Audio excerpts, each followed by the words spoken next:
Let's talk about the guys Carrie Bradshaw dated during the show. And I'm going to start with the guy that I believe was one of the worst, and I'm going to go towards the guy that I honestly believe she should have ended up with. Like, this is my opinion, and maybe you don't agree, and I'm very curious to find out what your opinion is in the comments. So let me know, and I'm open to conversation about it. But this is just my opinion. So, number 10. One of the worst guys Carrie dated, and I don't believe she should have ended up with him, was, in my opinion, comic book guy. I don't even remember his name. His name, I think it was Wade something, and he was just with his head in the clouds. And I honestly think that the attraction that happened between the two of them, like right away, was because they were like very similar. They were the same, and in my opinion, people should not be the total opposite in order to function together, but they should not be like a reflection of one another, because who wants to date themselves? Like Carrie was also very artistic, very not caring about money, with her head in the clouds, and this Wade guy was the same as she was. Like, he just cared about partying, about the next day, about his next smoke, and the way he smoked, she spent money on shoes, or the way he brought limited editions of some comic books, she spent money on clothes that she wore just once, or maybe that she just kept in the closet to look at them and caress them when she walked by. So I believe that Wade was honestly a horrible, horrible, horrible option for her. Horrible. The second worst guy that Carrie ever dated, again, in my opinion, is that sad guy, John Bonjovi, in real life, that she met when she was at her shrink. Like, let me understand.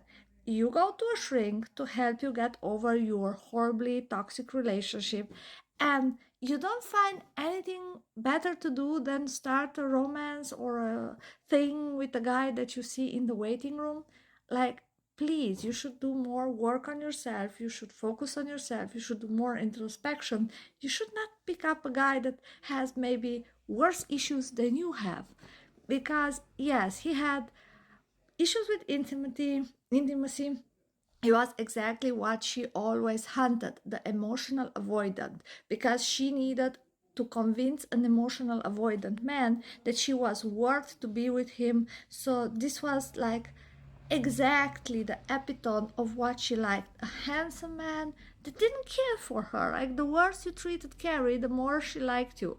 So no, he was again a bad, bad, bad choice. And in the same category was that alcoholic guy that was in recovery. Again, a very, very bad choice, because all those men were reflections of her different addictions. And I'm not saying that she had an alcohol addiction, but she had a shopping addiction.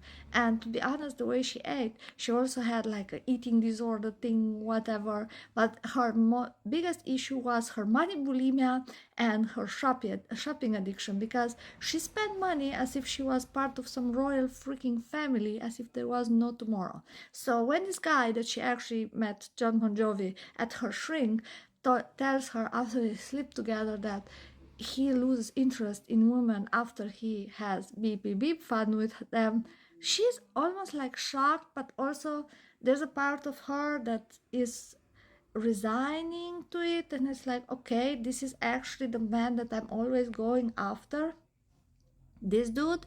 So he was wrong. No, so this is why this is my number 8, honest to God, is Aiden. And yes, I know that you are going to say, oh my God, but Aiden was this great guy. Aiden is a great guy for another woman. Aiden's image or vision of a happily ever after was a house in the country, a picket fence, children, chicken. Like, you already saw the blueprint when he had that little house in Safford, New York, and Carrie hated it. It was everything that she didn't want, that she wanted life in the limelight, spotlight on her, being a it girl. She was child free. I'm child free too. No hate to child free people. But it's important to date and be with people who either already had that white picket fence done and don't want children anymore, or people that share the same values and the same ideas as you do. And Aiden was the sweetest guy. He was a family man. He was hardworking. He was focused. He loved her, but he also loved the image of her that he had in his mind. And the way she considered that she can change Mr. Big if she just loves him enough, the same way Aiden considered that he's going to change her and turn her into his ideal woman if he loves her enough. And I don't care what gender you identify as, this is wrong. You cannot take a person that you kind of sort of like and be like, yes, but if that person would also like chicken, children, and living in the country, that person would be my guy or my girl. Because no, Carrie was not even open to the idea of trying it. And you cannot uproot your life, buy a new house, live in the country just to try it for a week and after that be like, no, chicken shit stinks and eggs coming directly from the chicken are yucky and I prefer to buy them at the cafe at the corner store. So this is why I consider not that Aiden wasn't a great guy, but he was a great guy for another woman, a woman that shared the same wishes, desires, and interests with him. Because even though I consider that in a relationship, the two people should not be a blueprint of one another, like you should be your own person, you should have your own interests, you should have your own wishes, still you need to share a number of interests and things. So Aiden is my number 8. He was a bad match for Carrie. Number 7. Number 7, and this one is going to be a short one because I have ADHD the same way as the guy that had the jazz clubs. I didn't like it. I think they had no chemistry. I don't know, whatever. I just like, no. See, fast. He was just awkward in my point of view. She was fascinated by the fact that he ignored her again, like Carrie likes men that don't really want her, that she has to work for their attention. Yes.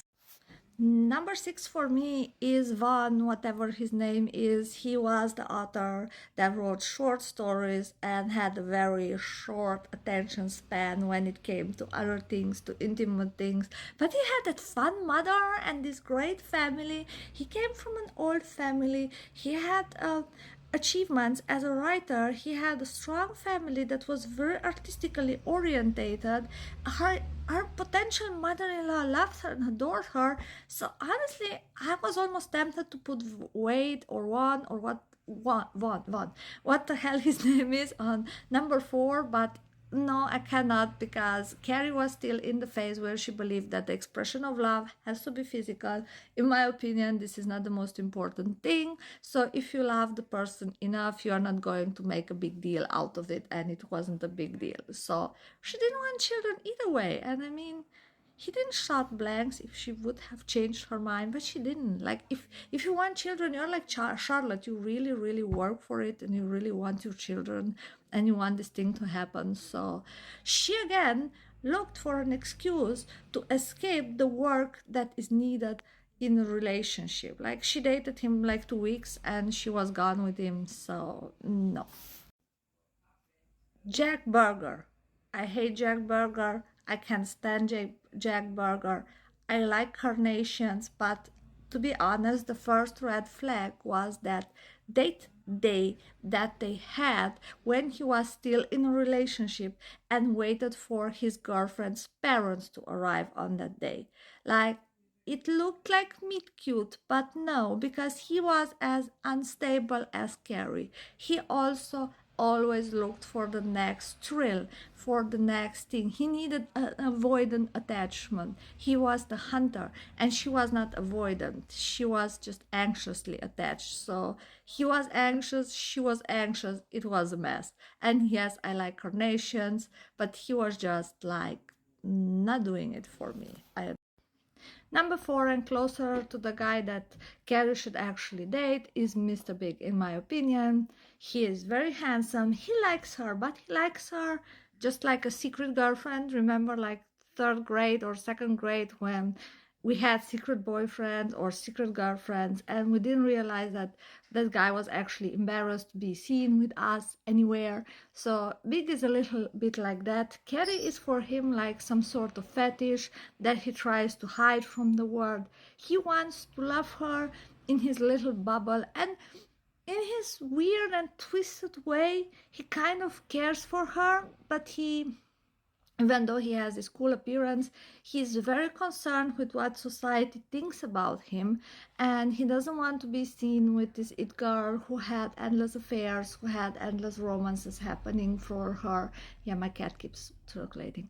Who had this column over about sex. He wants one of those Natashas. He wants a pretty, elegant career woman from an old New York family that can open even more doors for him that only his money can. Because from what I understood from the episode where we actually see his mother, Mr. Big is all money.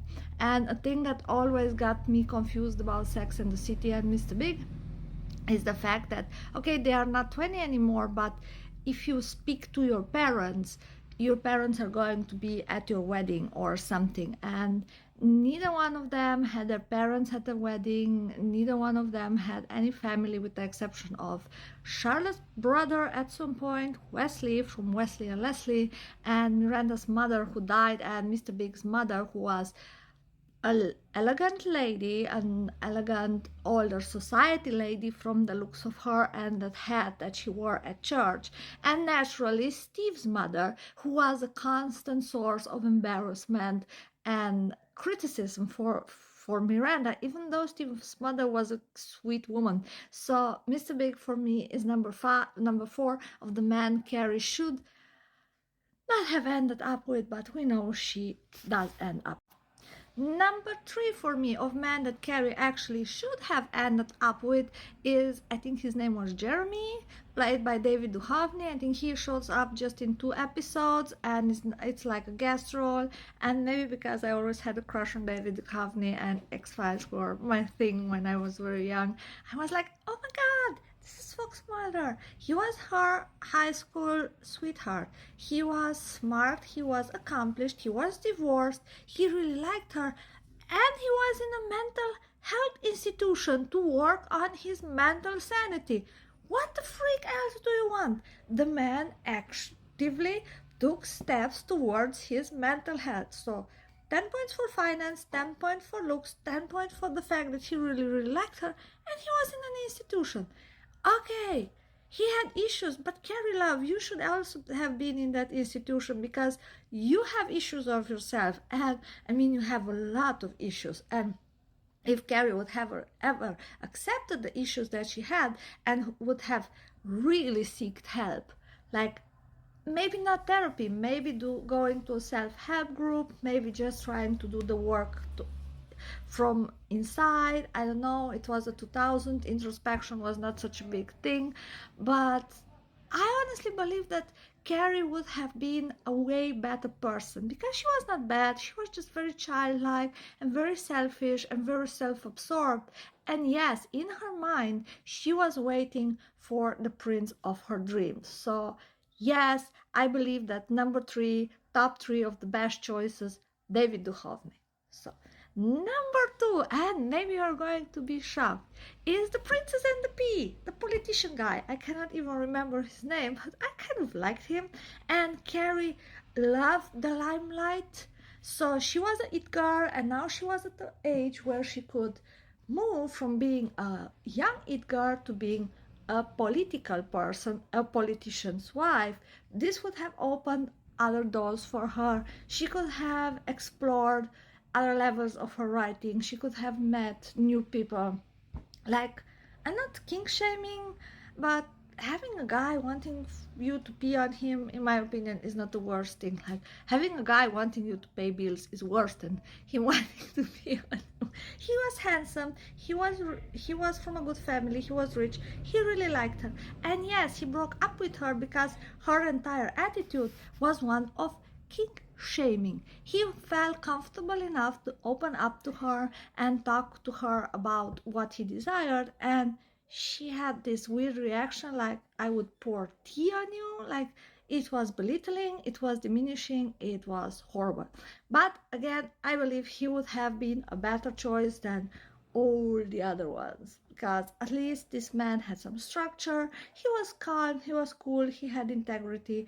So she always chose the most horrible, mismatched man. And sometimes I have a theory. Sometimes another person, even though you have the feelings for that person, can bring out the worst in you. For example, you can be the nicest person, and if your partner just managed to push all your buttons always, you are going to be your worst version. So why not be together with somebody that actually brings out your best version, not the most horrible self that you can be? And number one, you know it, I have an accent, I'm Eastern European.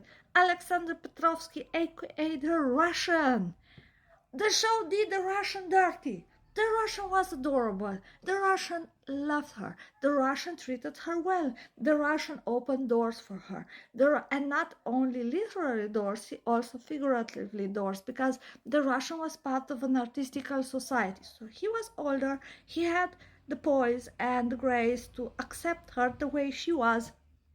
She could have grown with him. He was very direct. The thing that, okay, me being Eastern European, I totally appreciate. He was good looking. She said that he was great in bed. He was financially very successful. He was a very successful artist. He was open for her to explore whatever. Like, he took her to Paris, to one of the most beautiful cities in the world, and she had unlimited funds to explore whatever. I mean, her entire depression, why the hell didn't she just take her laptop and go to a cafe and wrote, or sat in that beautiful hotel room and wrote? She had all the time in the world to do some introspection, to walk around, to read some books, to find herself, to understand that maybe you should not only exist for yourself in a relationship, that a relationship is a partnership, it's a back and forth. The man had a really, really important exhibition at the Louvre, and she wanted him to what? Drop everything. Like, why the hell wasn't she planning a little bit better ahead and didn't try to get the phone numbers of those people that wanted to plan a dinner for her? Why stick her head in the sand and be like, oh no, nobody loves me, nobody likes me, I couldn't go to the dinner? She knew where those people work. Like, she could have tried to be friends, she could have gone to a class, but I believe that he should have been the man she would have ended with. He would have opened the world to her. She could have learned something from the experience. She could have chosen to take the best part. And another thing, the children issues, because when he asked her, do you want a child? She said, I don't know. When you're almost 40, you know. If the answer is no, I didn't have children to the age of 40, then you probably don't want children. And I'm with him here. Because if you wanted children to the age of 40, you would have had at least one child. And don't tell me you didn't have the right man, there was not the right time. There's never the right time. But it's okay, you can embrace it. It's not a shame to not want children. I don't want children, and I'm okay with that. But she had this idea that you have to keep all the doors open. Sometimes in order to keep one door open, another door has to close. So let me know in the comments what you think. Let me know if you think that Carrie should have ended with Alexander Petrovsky. Let me know what you think about the other guys. And I probably forgot a lot of the other people. Let me know if you think that she had other interesting boyfriends that you want to talk about. So comment, like, subscribe. I'm always happy to hear your opinion. If you agree, if you don't agree, everything is cool. Sending you a happy new year from Eastern Europe. Ciao ciao, have a great